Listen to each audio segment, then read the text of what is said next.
السلام علیکم ورحمۃ اللہ وبرکاتہ۔ ہر پریشانی کا صرف ایک وظیفہ۔ ناظرین اکرام، آج میں آپ کو استغفار کی فضیلت کے بارے میں بتاؤں گی۔ جو شخص پابندی کے ساتھ استغفار کرتا ہے، اللہ تعالیٰ اس کی تمام پریشانیاں ختم کرتے ہیں، حالات اچھے ہوتے ہیں، مشکلات آسان ہو جاتی ہیں، رزق میں، مال میں اضافہ ہوتا ہے۔ ہمیشہ استغفار کرنے سے تمام گناہ معاف ہو جاتے ہیں اور اللہ تعالیٰ انسان کو نیکی کے راستے پر چلنے کی ہدایت عطا فرماتے ہیں۔ کائنات میں کوئی کسی کا اتنی شدت سے انتظار نہیں کرتا جتنا اللہ اپنے بندے کی توبہ کا انتظار کرتا ہے۔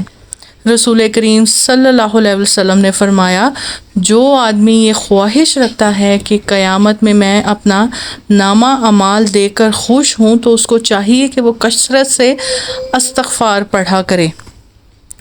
میری پیاری بہنوں، آپ دن میں کوئی بھی ٹائم نکال کے نماز سے پہلے، نماز کے بعد استغفار کی ایک تسبیح پڑھیں، 2 پڑھیں، اس کو جتنا ہو سکتا ہے آپ پڑھیں۔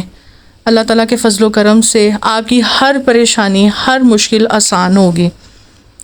دل میں بس ایک آپ اپنا رکھیں پرابلم کہ مجھے کیا مسئلہ ہے، میری کیا پریشانی ہے، میں کس مقصد کے لیے اس کو پڑھنا چاہتی ہوں۔ آپ اس مقصد کو دل میں رکھیں۔ یہاں تک کہ جو لوگ اولاد نرینہ کی نعمت سے محروم ہیں، وہ لوگ بھی استغفار کا ورد کر سکتے ہیں۔ استغفار کا ورد کریں، انشاءاللہ اللہ تعالیٰ ان کو خوشی عطا فرمائیں گے۔ ناظرین اکرام، اپنی دعاؤں میں مجھے یاد رکھیے گا، میرے چینل کو سبسکرائب کریں اور بیل آئیکن کا بٹن دبا دیں۔